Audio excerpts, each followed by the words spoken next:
نرفض التهجير القسري ونعتبره جريمة في حق الإنسان، ودستور مصر ينص على ذلك. مثلث ماسبيرو هو وطننا الصغير، ولن نمتلك في بلدنا الحبيبة إلا هذه المنازل المتواضعة وراضيين بما قسم الله لنا. نرفض أي إغراءات من المستثمرين، وسنتصدى لأي محاولة لتهجيرنا بأشكال مشروعة. نتمنى من المسؤولين أن يتخذوا كل الإجراءات التي تصب في صالح المواطن الذي ظل وما زال يعاني من تهميش وحرمان وفقدان لحقوقه الشرعية والمشروعة. مشروع الأهالي لا يحتاج أكثر من ربع مساحة أرض مثلث ماسبيرو، وستبقى مساحة كبيرة للاستثمار. هناك مخطط قد تم الاتفاق عليه 27/6/2013، وكان من المفترض انه هيقيم عليه مجموعة مساكن مكونة من 64 عمارة سكنية بتوسع رأسي تضم اهالي المنطقة وتسكينهم على نفس الارض. المستثمر سيستفيد بالمساحة الاكبر من الارض، مما يعود عليه بارباح هائلة تحقق له مكاسب ونتائج مرضية. فلماذا لا يريدون ان يعاونون البلد واهلها وتقديم مساعدات ومنافع ملموسة في تنمية مصرنا الحبيبة وتطوير منظومة السكن والصحة والتعليم؟ ألم يأتي الوقت المناسب لرد جزء من الجميل لمصر وأهلها الشرفاء؟ فمصر خيرها على الجميع. منذ أن قامت ثورة 25 يناير وحتى الآن قام أهالي مثلث ماسبيرو بحماية كل المحال التجارية وهيلتون رمسيس ومبنى الإذاعة والتلفزيون وكل المباني المحيطة بنا، ولم يقوم أحد بكسر حتى لوح زجاجي واحد لأحد المباني. مطلبنا الآن ونحن مجتمعون كلنا على قلب رجل واحد، متمسكون بمطلبنا الوحيد، وهو الحق الشرعي لنا الذي تكفله لنا الدولة شاءت أم أبت.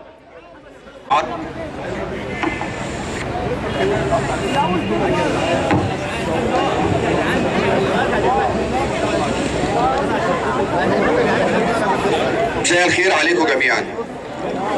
احاول ما اطولش عليكم في الكلام لانه في عرض لمشروع او لتصور اولي كده عن كيفيه تطوير المنطقه هيقدمه زميلنا الباشمهندس احمد زعزع.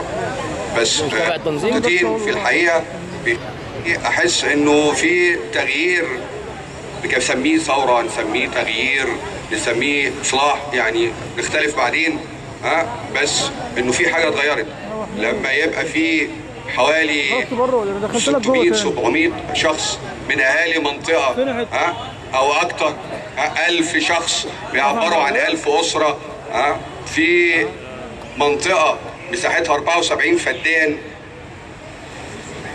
75 وكسور اللي هو بيعيش عليها في المتوسط 4000 او 4000 ونص. يعني احنا بنتكلم حوالين انه تقريبا 25% من اهالي المنطقه حاسين انه من حقهم وبيبادروا للمشاركه في تحديد رؤى التطوير ورؤى التنميه، حاسين ان هم اصحاب حق، وانه مش ممكن يبقى في اي تنميه او تطوير من غيرهم او بدونهم. ايضا لما يبقى على الاقل في الاول 5 دقائق اعضاء الرابطه والاهالي هم اللي على المنصه والمسؤولين وسط الجماهير، ده في تصوري تطور ايضا ايجابي، انه حان الوقت انه الاهالي يتكلموا والمسؤولين يسمعوا ويخشوا في تفاوض مع بعض.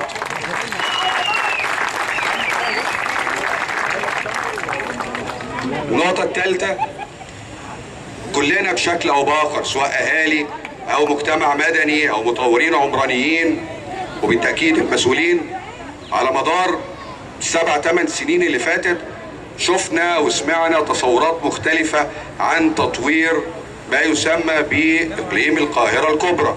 سموه 2050، سموه 2062، 2060.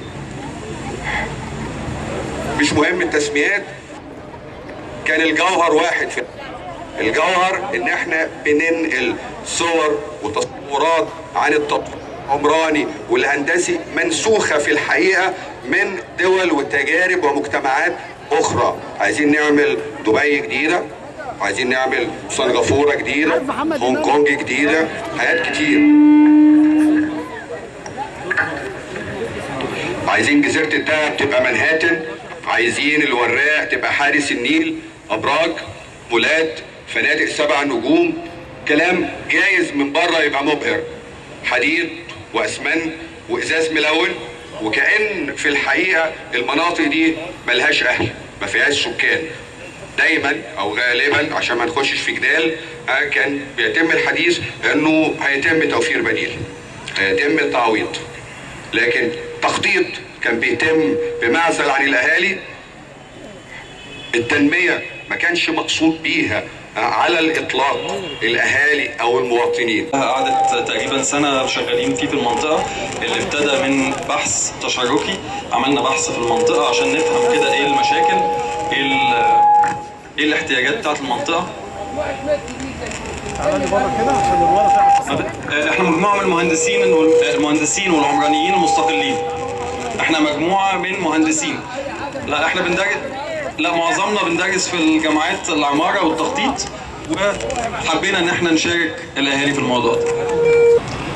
في كده مخرجات كده كانت سريعه جدا هطرحها عليكم من البحث عشان بس ايه الناس تعرف شويه حاجات عن منطقتها شويه.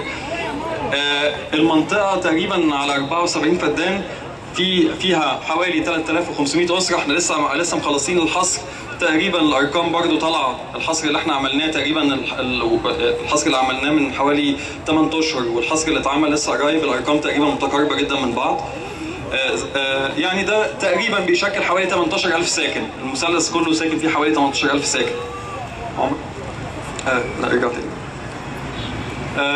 في سنة 2005 تقريبا ظهر أول مقترح كده للمشروع، مقترح يعني على الأرض، اللي هو مقترح 2050، وهو ده اللي فوق.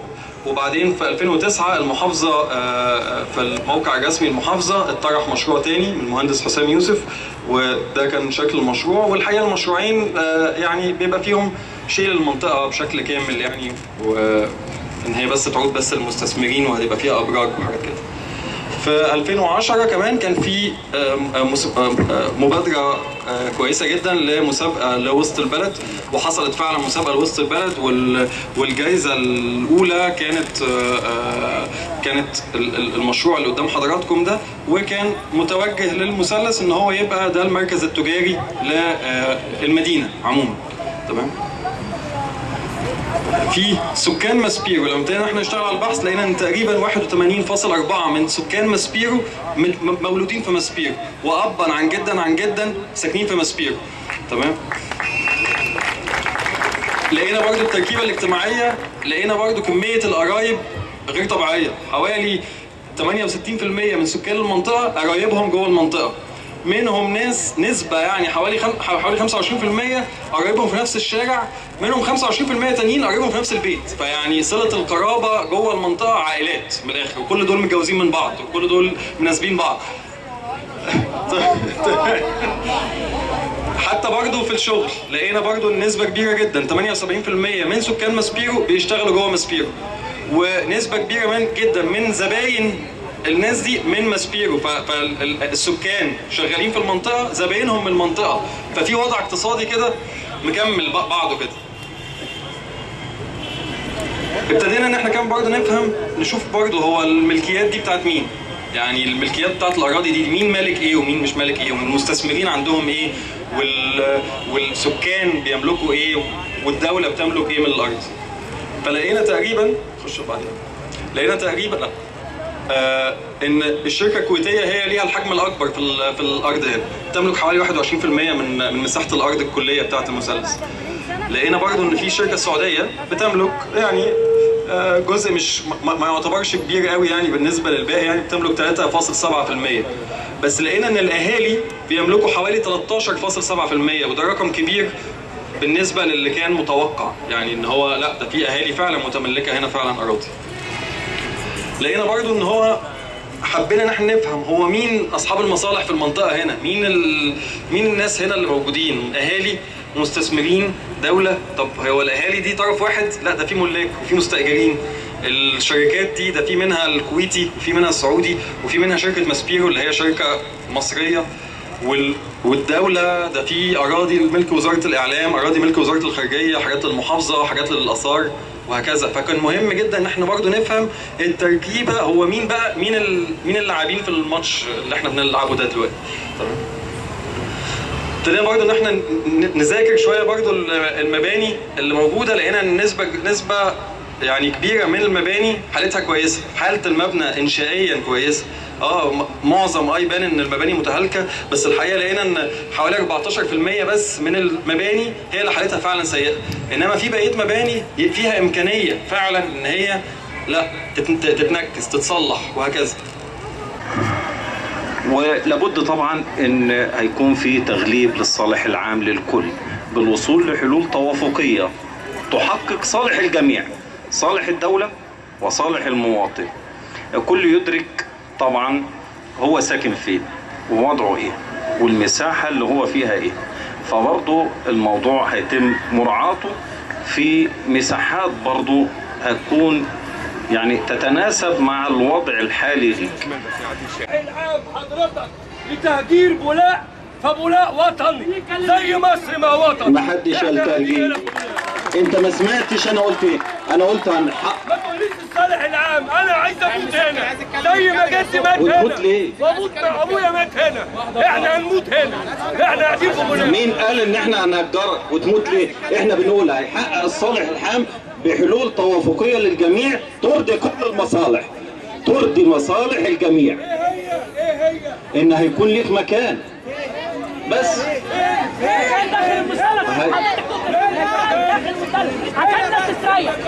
بعد اذن سياده اللواء، بعد اذنك سياده اللواء، يا اما الكلام يبقى واضح، يا اما الكلام يبقى واضح للناس عشان ما نتجاوز كده بس. يا ريت الكلام يبقى واضح. جدول زمني يا باشمهندس، جدول زمني.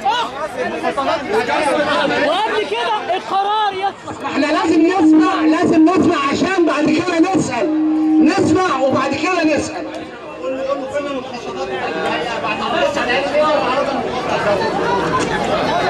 مساء الخير. يا جماعه نسمع الدكتوره ليلى بس بعد اذنكم، اللي انتم معظمكم ما يعرفوش ان الدكتوره ليلى دي جات لنا لوحدها، لا حرس ولا صحافه ولا اي حاجه، قعدت معانا وبعد ما قعدت معانا قالت لنا انتوا عباره عن مجموعه. هل ده راي الناس كلها؟ القعده دي كلها عشان تسمع مننا حاجه واحده، احنا عايزين ايه؟ احنا عايزين نعيش هنا ولا لا؟ عايزين نعيش هنا ولا لا؟ الصوت كده مش واصل لحد خالص من المسؤوليه. عايزين نعيش هنا ولا لا؟ يبقى ده هنسيبه للحكومه والناس اللي بتساعدنا عشان خاطر هم يخططوا. احنا كده حطينا النقط على الحروف ان احنا مش هننتقل من هنا، ومحدش هيضطر فينا. والجمع ده اثبت بالرجاله والشباب والستات ان مفيش يلا هنطلع بولاق من المثلث. ونهدى ونسمع الدكتوره، لاننا اول مره نشوف مسؤوله بتتكلم بصراحه، فخلينا نسمعها عشان نستفاد. بعد اذنكم اتفضلي يا دكتور. شكرا. اولا انا بشكركم على الترحيب. نقعد ونسمع الدكتوره. بعد اذنكم يا جماعه نسمع الدكتوره، بعد اذنكم انتوا شويه.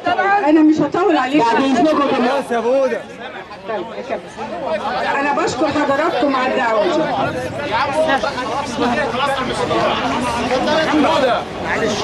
بشكر حضراتكم على الدعوه دي، لان عايزه اقول لكم انه في وزاره جديده اسمها وزاره التطوير الحضري والعشوائيات، هي اللي مسؤوله عن العشوائيات. كان زمان يمكن في اطراف ثانيه لوحدها عشان ما كانش في وزاره. فهيئه التخطيط العمراني طبعا طرف رئيسي واساسي، لكن ايام ما كانت هيئه التخطيط العمراني هي اللي بتعمل كل حاجه ما كانش فيه وزاره عشوائيات. النهارده فيه. فانا عايزاكم تطمنوا ما فيش حاجه هتحصل هنا من غير ما نكون احنا الاول سمعنا صوتكم، دي اساسي، وبعدين نتكلم مع بعض. بس لازم تختاروا مجموعه صغيره. انا خلاص امنت يا استاذ باهر انكم اللي قلتوا لي عليه يوم ما جيت في القهوه فعلا راي الناس كلها. انا بشكرك. في حاجه تاني عايزه اقول لكم انه اللي بنعمله هنا مش جديد على الوزاره في كل شغلها. احنا على شعارنا هو الانسان محور تطوير المكان، يعني مش بندور على انه نحط شويه طوب واسمنت وعماير ونقول خلاص ابدا. الانسان حضراتكم هو الاساس. اذا لما نيجي نشوف هنبني العماره دي ازاي وفين ومين هيسكن وهيتملك وهيتاجر ومين هيطلع من هنا ويدخل هنا، كله بيدور حوالين الانسان. خلاص؟ لانه بصينا على تجارب صندوق تطوير العشوائيات اللي كان زمان هو الوحيد اللي بيشتغل على الموضوع ده، ووجدنا انه كان شغل رائع، لكن لازم يحط الانسان محور ومش الطوب والاسمنت في المقام الاول. انتوا حظكم حلو على فكره، لانكم عارفين تتفقوا وعارفين تتجمعوا في مكان واحد وعارفين ان شاء الله تختاروا ممثلين عنكم، علشان زي ما قال الاستاذ باهر والدكتور احمد انه لازم بعد كده نكمل بحبه قليلين. مش معقول كل مره نحب ناخد قرار نقعد 1000 واحد. لازم بعد النهارده تختاروا مجموعه قليله شويه بتمثل اولا مين؟ اللجنه الشعبيه، المراه.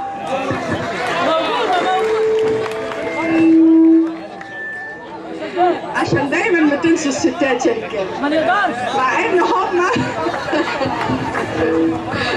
لا يا دكتوره، على فكره على راس المجموعه حب الصمت يعني ايمن مجهود جبار. فلازم المجموعه يبقى فيها حريم يعني، ولازم من كل الاعمار كبير وصغير وعجوز. الست العجوزه اللي مش عارفه تطلع السلم لازم تقول القوله بتاعتها، وكمان طبعا الشباب والرجاله والاطفال، فكلكم تكونوا ممثلين. اللي بس عايزه اطمنوا حضراتكم عليه انه العرض اللي اتعرض ده الدكتور احمد عرضه اتعرض على رئيس الوزراء، وعلى فكره هو كان عايز يبقى هنا النهارده معاكم، لولا ان هو في شرم الشيخ والطياره متاخره، لولا ان هو مش هنا، لكن هو كان فعلا جاي عشان يحضر. هنستناه مرة تاني مفيش مشاكل. مرة تاني مفيش مشكلة. فالوعد هتستنوه؟ هنستناه. انكم زي ما دعتونا الدعوة الكريمة تيجي مرة تانية لرئيس الوزراء، عايز يشوفكم ويتكلم معاكم، وما تقلقوش مش بس انتوا، كل المناطق العشوائية في مصر الدولة مش ناوية خالص وأبدا تهجر أي حد، مش انتوا بس، كل العشوائيات. خلاص؟ الوقت الزمني اللي حضراتكم بتسألوا عنه أيوة من حقكم، أنا ما أقدرش أرد عليكم دلوقتي حالا ولا هبقى بكتب. اللي بس عايزاكم تعرفوه إن إحنا قعدنا مع شركة ماسبيرو علشان نطرح عليهم التصور ده ونقول لهم إيه رأيكم؟ تحبوا ان احنا نبدا موضوع اعاده توزيع الملكيات علشان في النهايه المنطقه بتاعت الاهالي تبقى تبع المحافظه ويبقى هي دي اللي نتفاوض عليها. هم قاعدين مع مجلس الاداره بتاعهم وهيردوا علينا بعد يومين، يعني احنا بناخد خطوات يا فندم، بس طبعا مش بالسرعه اللي كنتوا تتمنوها، انا بعتذر، ولكن بوعدكم ان احنا هنسرع الوتيره، بس روحوا مطمنين مفيش حد هيتهجر. خلاص؟ عندنا معلومه ان هم